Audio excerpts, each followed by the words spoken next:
YouTube, and welcome back to my channel. Tonight I am going to answer a couple of questions that were brought to my attention, and I thought they were good questions. So let's get into it.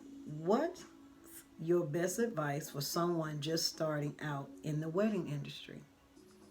Okay, well, what I would like to say is, and everything that I'm saying is the things that I did.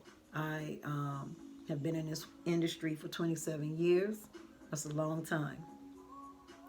And I am not saying that you need to be in this business to become a wedding planner, but you may want to walk some of this walk. And it makes it so much easier for you because building a family in this industry and building trust, that takes time. All right, so what I would suggest is I'm in Georgia. There are a lot of phenomenal catering companies and high-end hotels. And I'm saying high-end because everything that you need to learn as a planner, you're going to get all of this from a high-end catering company and a high-end hotel. So I started as an event manager at a catering company. Love this company, so I am going to say their name. So it's Bold Catering and Design, and I started as a event manager. That gave me all of the tools that I needed to learn everything about this industry on that end.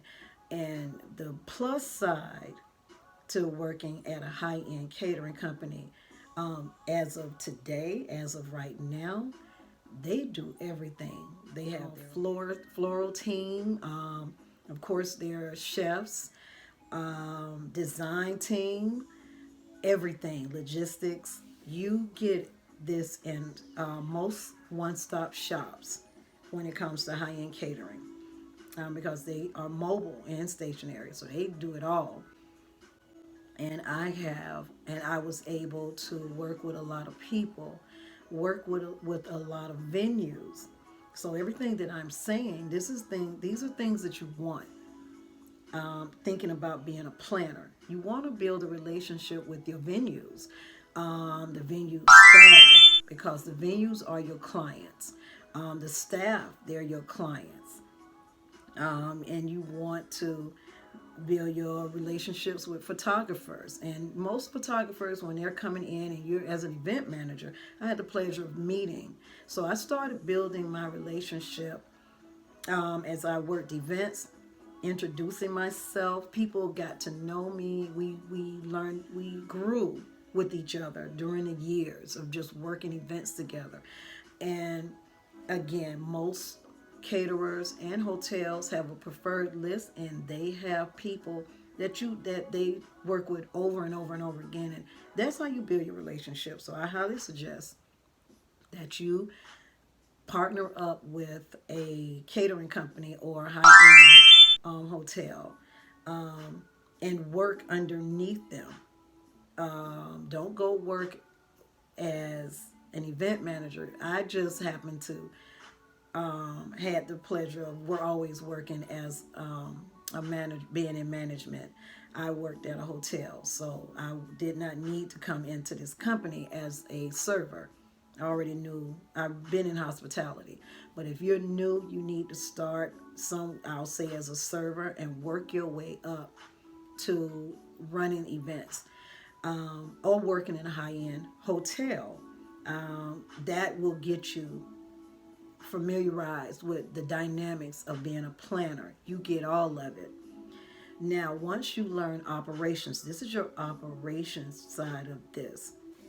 You need to find a planner that you can shadow. That's pretty much it. Shadow this planner, and it's so many different dynamics that you will learn about different types of guests, the different traditions, how proper etiquette. It teaches you everything. I can go on and on and on, but you want to go and follow underneath, or Yep, go follow underneath a planner. Um, there are planners out there that take interns, but the best way to do this, again, trust is a key factor, and building a relationship is a key factor. So you want to start as a server and work your way up. And I know that sounds hard, but I highly suggest that. That's how I'm able to be and do what I do right now, and it made it easier. It is harder to go to a school and jump right into being a planner. You need to get into the field. You need to let people see you and build that trust. All right, and I hope that that's something that will help you. The next question that I have for you is, should children be allowed to come to weddings? A lot of clients are saying no children on their invitations. Okay, let me do this. This one's going to be quick and easy. If a client, and I'm going to say a couple, that is hosting, the host of this event, they basically can do whatever they would like. If they are saying on their invitations that they would prefer no children, it could be because they're doing something that's a little bit, maybe a little bit leaning toward more of an adult situation or reception, then, and it won't be kid friendly. But in that same breath, children, there are couples that have children. If you want, this is a preference. So the question is pretty much your preference. If you want children at your reception or your wedding, that's your preference. Your guests will be okay with that. That is your call. But if you are a client or a host that does not want children on your wedding, that is okay also. That is your preference, your prerogative. You choose that. And you let your guests know. If you decide not to have children and you don't want children at your wedding, there's nothing wrong with that. Do put like a friendly notation in your RSVPs and let your guests know in a friendly way that you would love, the children are special, we love them, but we want to be able to party, party with our guests and not, and have the interruptions or needing to worry about if we are being respectful of the kids. Um, so that's basically on the reason why you would question having children or not. It is not a bad thing at all, either way. So I hope I was able to answer those questions for you. Before you go, please hit that like or subscribe button for me. And again, thank you so much for coming to my channel. And I will see you in the next video. Goodbye.